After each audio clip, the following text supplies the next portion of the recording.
안녕하세요, 트래블티브. 오늘은 베트남 호텔 직원이 한국 사람들을 질색하는 이유에 대해 알아보겠습니다. 최근 몇 년간 베트남 전역이 구석구석 인기 여행지가 되면서 한국 사람들이 베트남을 많이 방문하기 시작했습니다. 단순히 이제 수도권이나 이런 데뿐만이 아니고 시골 지역이라든지 잘 알려지지 않은 지역까지 이름이 나서 이제는 좀 유명해지고 찾아가기 시작한 거죠. 비행기 노선도 많아지고 다양화되기 시작했고요. 그런데 이 와중에 아무래도 이제 한국 사람들이 많아지다 보니까 호텔에 갔을 때 여러 가지 문제들이 발생하는 것 같습니다. 첫 번째는 호텔에 대해 똑똑해서 피곤하다 가장 많았습니다. 그러니까 뭐냐면 한국 사람들이 이제는 호텔에 대한 지식이 정말로 많아지고 깊어졌다. 호텔에 대해서 어느 정도 상당히 그 돌아가는 시스템이라든지 꿰고 있다. 이렇게 얘기할 수 있겠습니다. 호텔 이용이 많아졌다는 뜻이고요. 일단 뭐 체크인 할 때부터 호텔 Terms and Conditions에서 TNC 뭐 그런 것들 다 호텔에서는 이렇게 해야 되고 저렇게 해야 되고 고객이 와가지고 이미 다 알고 있는 겁니다. TNC를 알고 있다는 건 굉장한 거거든요. 근데 그것을 꿰서 직원들보다 더 잘하니까 그걸 TNC를 벗어나는 말을 하면 안 됩니다. 그러니까 얼마나 한국 고객이 딱 체크인 했는데 TNC를 얘기하는 순간에 직원들이 스트레스를 받는 거죠. 그래서 뭐 글로벌 호텔 체인이다 보니까 그런 이용 팁과 글로벌 호텔로서 받아야 하는 것들, 포인트라든지 업그레이드라든지 체크인했을 때 주는 것들 뭐 이런 거 꼼꼼하게 다 챙깁니다.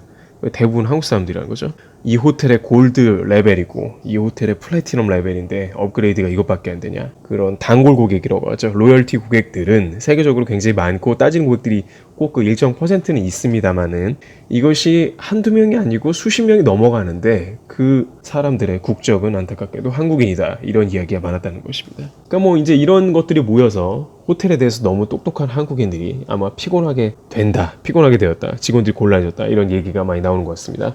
두 번째는 직원에게 무례하다라는 것이죠. 첫 번째와는 약간 다를 수가 있는데요. 이제는 호텔에 비싼 돈을 주고 잤으니까 내가 그만큼 권리를 가졌다는 어떤 갑질의 그런 행태가 나타나는 것이죠. 그래서 베트남이나 지방 같은 곳으로 갈수록 아직 직원들이 좀 순박한 경우도 있습니다.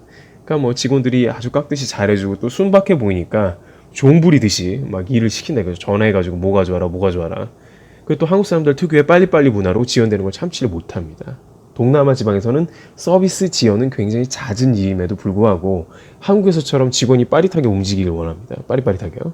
호텔 이용이 많아졌어요. 이제 한국 국내 스테이도 굉장히 많아지고 한국에서 그 하던 바가 있는데 한국 직원들이 일을 굉장히 잘하는 편입니다. 글로벌 기준으로 봤을 때요. 굉장히 훌륭합니다. 물론 위에서 그만큼 쪼니까 잘하는 것도 있겠지만 동남아 가면 아무래도 허술해지죠. 성수기면은 사람이 많으면 직원들의 서비스가 상당히 느려질 수밖에 없습니다. 여기저기 요구가 많고 뭐 해달라, 뭐 얼음 갖다 달라, 뭐 올려달라 느려질 수밖에 없습니다. 그러면 그런 것도 좀 참고 이해해야 되는데 그거 참지를 못하고 빨리빨리 해결해 주길 바란다. 그러면서 이제 화내고 막 무례해지고 전반적으로 한국 사람들의 호텔 기준이 높아졌다. 그리고 호텔 이용이 많아지면서 호텔에 대한 기대가 굉장히 어느 정도 일정 이상인데 그 이하로 나오기 시작하면은 직원들이 화내고 무례한 모습이 보이기 시작한다. 이거였고요.